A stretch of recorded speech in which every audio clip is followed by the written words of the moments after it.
Hi everyone, welcome to BYRDI at Home with the Blends of the Virtual World by Beam Suntory. Throughout the course of these workshops, we're going to be going through a variety of different bartending topics, from fermentation to foraging, and demonstrating a few different recipes, some of my own personal recipes that we use here on a daily basis at BYRDI for you to make at home. Using minimal equipment and eventually to make it your own bars as well. So today's topic we're going to be talking about is fats and oils. So the idea of using fats and oils in your cocktail might seem like a bit of a weird one, but once you get a base understanding of how they can react and how they can enhance flavor, it makes a lot more sense. So the use of fats and oils to capture flavor and aroma is actually not a new one, believe it or not. Ever since as far back as the 18th century with perfumery specifically, fats have played a big role in capturing different flavor or aromatic volatile compounds. So this starts with what's known as enfleurage. So enfleurage is a technique used by perfume manufacturers, and it's a very old technique whereby different botanicals, herbs, flowers are soaked in fat, and what the fat actually does is draw out the flavor and the aroma of those said botanicals. So there's two different types of enfleurage. One is a cold enfleurage, one is a hot enfleurage. And pure and simple, that's the difference, it's just the temperature. So in cold enfleurage, basically in a big plate, you have some laid out fat, usually an animal fat, and it's laid into that fat a whole heap of flowers, herbs, that sort of thing, whatever the perfumer is trying to capture. And then each time the flowers and the herbs are saturated into that fat, they're replaced with fresh herbs until the fat reaches a desired saturation point in terms of flavor and aroma. Hot enfleurage is basically exactly the same, however the fat is stirred through overheat with the botanicals to aid in that extraction of flavor. And again, once the flavor and the aroma is extracted from the botanicals, they're taken out, strained out of the fat, and then replaced with new ones until the fat has reached a saturation point. It is what is called a pomade. So once this pomade is created, it is then given to the perfumer, and then they're able to extract that aroma or flavor compound by using alcohol. Okay, so now the use of alcohol is really handy in this instance because alcohol has the ability to be soluble in water, but also be soluble in oils as well. So we can use this to our advantage by creating a oil that has been introduced or saturated with a whole heap of different flavors, and introduce that into our alcohol, and then thus change the flavor profile of our base spirit. So this technique is known as fat washing in the bartending industry, and it is quite an effective technique in terms of incorporating flavor into your base spirit. Credit has to be given to a couple of different individuals in the bartending world to incorporate this technique into making cocktails. Like we said, the technique is in itself a very old technique used by perfumers in as early as the 1800s, but in terms of incorporating it into cocktails, there were some forward-thinking individuals that started introducing fat washing techniques into their cocktails. So individuals like Eben Freeman from WD-50 in New York in the early 2000s, doing butter washed rum, and also Don Lee from PDT in New York also. So the use of fats and oils doesn't strictly stick to raw fats and oils in their raw form. We can incorporate fats and oils using other products as well, such as dairy products like milk and yogurt. They have an element of a protein in there, but then they do also have some really soluble fats in there as well that allow us to capture flavor and really change the flavor profile of our drink. So different things like milk and yogurt are great ways to not only add different flavors to your drinks, but also added texture and acidity. So we're going to show you a couple of recipes today for different, using different fats and oils, but including products made from milk and yogurt, and even using the byproduct of these ingredients, such as yogurt whey or ricotta whey.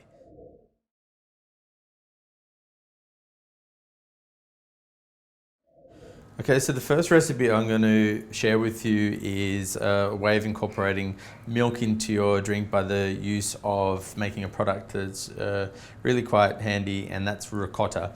So essentially this is a cheese making process that we're going to run through, and it's probably the easiest way you can make cheese. So really 2 ingredients, milk. So we've got a really great quality milk that we use here at BYRDI from Butterfly Factory at East Gippsland. This is from a herd of Flake cattle, which produces a very high fat content milk. It's really delicious. And then we've got an apple cider vinegar. You can use any vinegar with this recipe, but apple cider vinegar is something that's quite effective. But yeah, if you want to use any of your other homemade vinegars that we'll talk about in some later workshops, by all means go for it.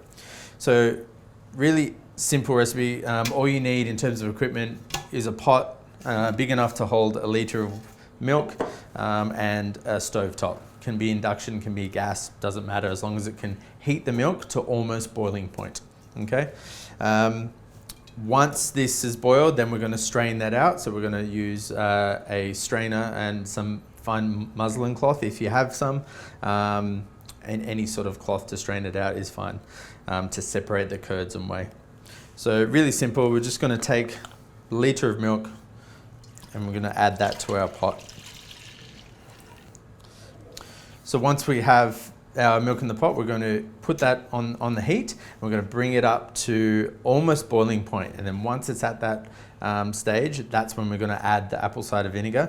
And then what's going to happen here is quite an interesting chemical reaction with the cider vinegar and the milk, and basically this vinegar is going to start curdling and cooking all the proteins in the milk, and then that way you're going to be able to separate the curds and the whey, and the curds that are left over are ricotta.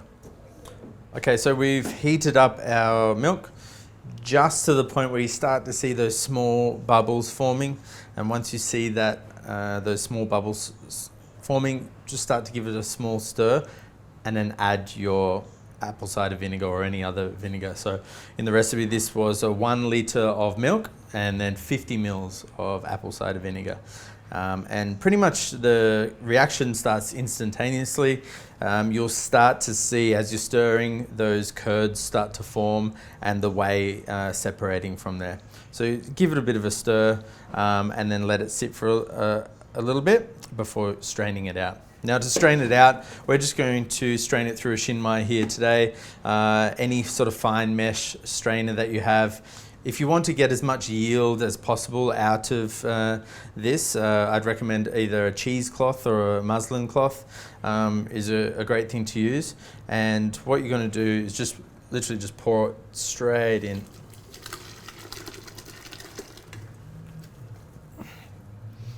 Okay. So now you can see here, the whey is all straining off here, and then what you're left with is your ricotta. Now leaving that to hang will determine whether you have quite a soft creamy ricotta or quite a hard ricotta. The longer you leave it hang for will determine how hard your ricotta is. For the basis of this recipe, we're just going to leave it hang until it just literally stops dripping. So 10-15 minutes, letting it hang and letting it to rest to cool. We use the ricotta itself for a couple of different things here at BYRDI. So in the morning we have a whipped ricotta on our house-made crumpet, which is delicious, but you can also have it on toast. It's a really delicious breakfast item or a food item for any time of the day really. And as you can see, it's very easy to make. As long as you've got a good quality milk, you can make this, and it's super delicious. Now, as you can see, there's a lot of whey coming from this. So out of a litre of milk, we've got about 700 mils of whey. So it'd be a real shame to just throw this out, because there's actually a lot of flavour and also acidity in there, not only from the vinegar, but there's added acidity from this milk as well. So we can use this whey in a variety of different ways. I'm going to show you a recipe shortly for a ricotta whey soda, so actually a non-alcoholic drink. And the ricotta whey is actually very, very handy in terms of fermenting. So we can actually kick off a lacto ferment using our ricotta whey as well, which is really handy. So we're going to be able to use essentially a waste product and turn that into another drink.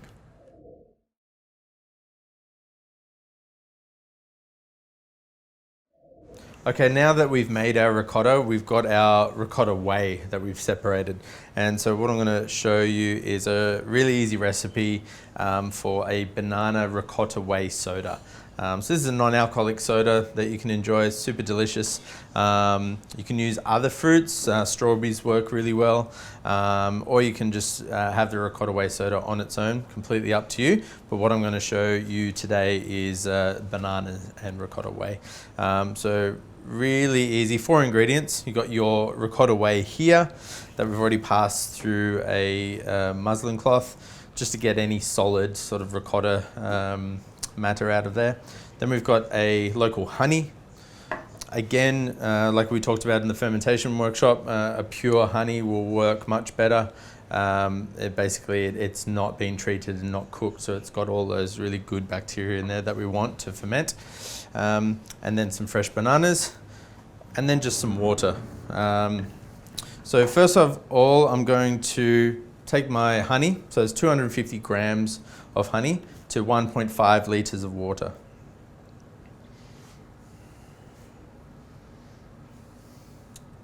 So the reason why I'm doing this now is just to dilute that honey so it mixes well and you're not going to get any clumps of honey left behind. It's going to be much easier to work with once we've diluted it down. So just giving it a stir. Room temperature water. It will dissolve into the honey. No need to heat it. Okay, so we've got our 1.5 litres of water, 250 grams of honey. Just going to pour that into the jar.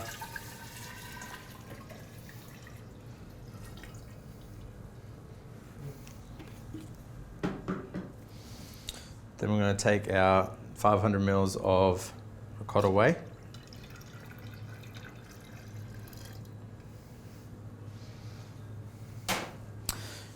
And then we're going to add our bananas. So equal amount of ricotta whey. We're going to add in grams of bananas. So 500 grams of fresh bananas. So you just want to peel them like so. And you can just break them in half and then place them in.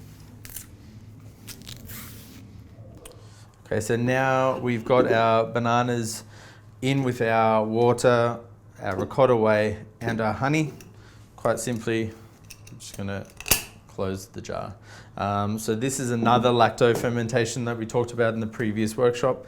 This is going to ferment quite quickly because there's a lot of sugar there for the bacteria, the lactobacillus bacteria in the ricotta whey to start working its magic on in terms of the honey and also from the bananas. So it's going to be quite a quick fermentation. 4 or 5 days, you'll really start to see a lot of carbon dioxide building up. And one of the best things about this recipe, it's a naturally carbonated soda. So you're not going to need to carbonate this. Essentially, once you've done the ferment, 5-6 days perhaps, you're going to filter this out, pour it straight over ice, and enjoy banana ricotta whey soda.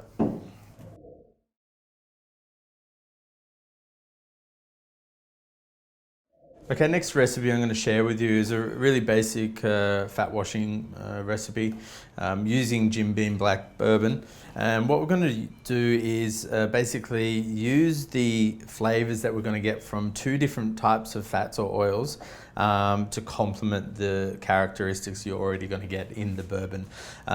So Jim Beam black bourbon is extra aged and you're going to get some really nice caramel vanilla notes from that white oak that it's aged in.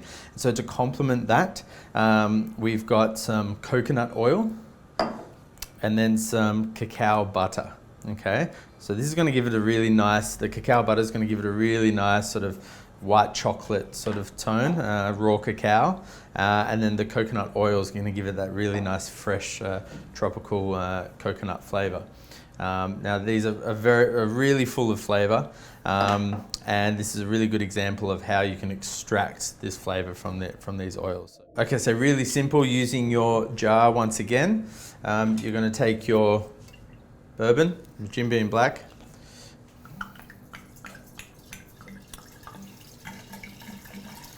so 700 mils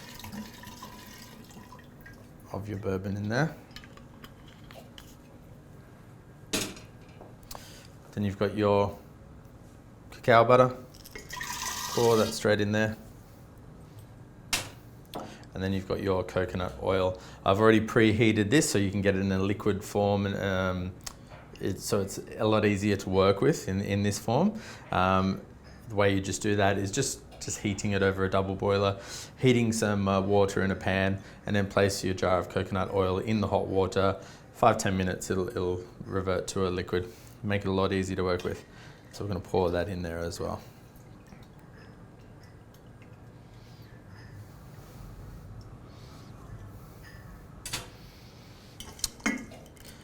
Okay, so now you can see, if you give that a mix, that's all going to sort of sit in there, but over time that fat and the oil is going to separate from that alcohol. And what we're going to do is, using that hot enfleurage method, or inspired by that, is we're just going to put that into some hot water for an extended period of time. You can even just put it out in the sun as well. Just something that's going to heat and melt this cacao butter.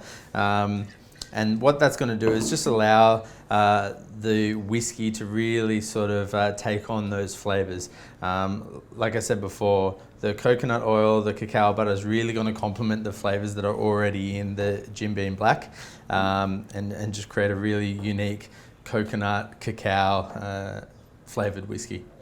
So I'll just show you this one. This is how we do it at BYRDI. So we exactly the same ingredients. We just put it in the vacuum bag here, and we cook this in a sous vide bath. Okay. Essentially, if you're creating this at home, you don't need a sous vide bath. Using your jar, like I said, just in a pot of hot water, and just keep topping up that hot water is fine, just from the kettle or something like that. But as you can see here again, those fats are separated from the whiskey here. Now they've taken it out of the bath, and so you just want to sort of incorporate it all in there, give it a mix around, and that way you're going to allow the fats and the oils in there the best chance to release their flavour into the Jim Beam Black. So once we've got this, now what we're going to do is, after it's cooked, so we cook this at 55 degrees, like I was saying, for 4 hours. You can do for longer, but what we found is 4 hours should be sufficient enough to get those flavors into the whiskey. We're going to put this into the freezer. Now what's going to happen then is this is going to solidify those fats and oils again, so that we're going to be able to filter it out, and then we're going to have the Jim Beam Black that still has all those original characteristics, really smooth caramel notes of that Jim Beam Black bourbon, but then we've got the introduced chocolate and cacao notes with coconut oil. Okay guys, now that we've got our Jim Beam Black, it's infused already and cooked with our cacao butter and coconut oil. We've put that in the freezer to solidify those oils and fats, so that we can then filter that out. So as you can see, this is how we do it here at BYRDI in the bag. You can see all of that cacao butter and oil has solidified into one block. It makes it really easy for us to filter it out. This is what it's going to look like in your jar. You can see that layer there that's solidified on top. Really super easy to strain it out. So just in a fine mesh strainer will do. Because it's all solidified, you shouldn't need too much straining to strain all of this out.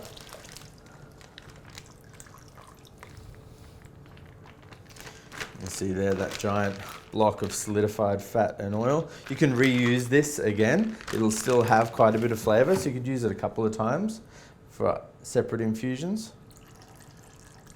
And then here's our end result. It's our Jim Beam Black. Still has all the characteristics of the original Jim Beam Black, and then we've just accentuated the caramel notes and all the beautiful flavours that were already there, but we've added that cacao, white chocolate and coconut flavour for our Lamington.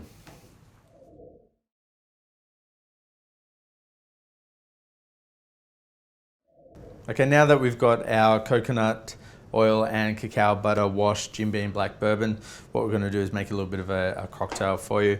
This cocktail I'm going to share the recipe with you is one of our bottled cocktails that we serve at BYRDI as part of our retail offering, and it's called Lamington. So it's essentially based around a Manhattan.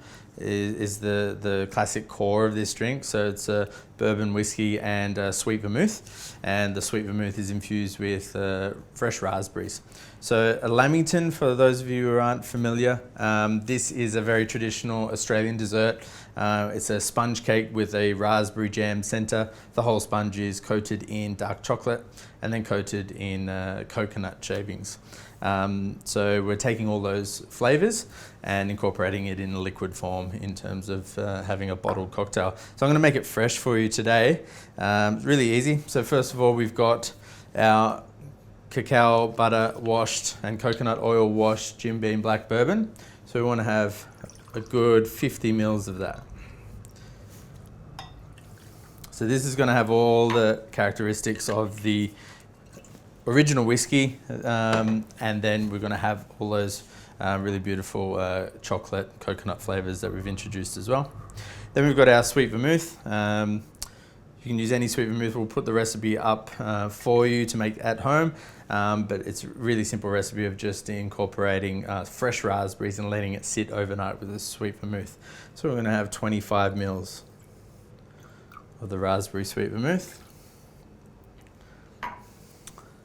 And then just to add a little added sweetness and to really bring out those sort of chocolate notes that we've introduced, we're just going to add 5 mils of a 2-to-1 sugar syrup. Now when you're using something like cacao butter, it's really quite interesting that although it is the base, cacao butter is the basis of a lot of chocolate, it's not sweet like a lot of people think. So by introducing this sugar syrup, it really brings out those flavors and it allows us to associate that with chocolate. So I've got my shaker or my tin with ice. I'm just going to stir that over ice to get it nice and cold.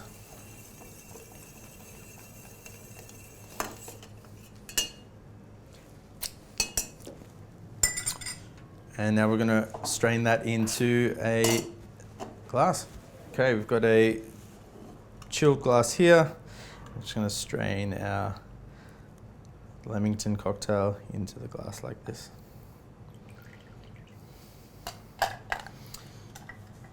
And there you go, that's the BYRDI Lamington with the Jim Beam black bourbon. Okay guys, that wraps up our workshop on fats and oils. Hope you enjoyed. Thanks for watching. Our next workshop is going to be focusing on the topic of sugars and acids.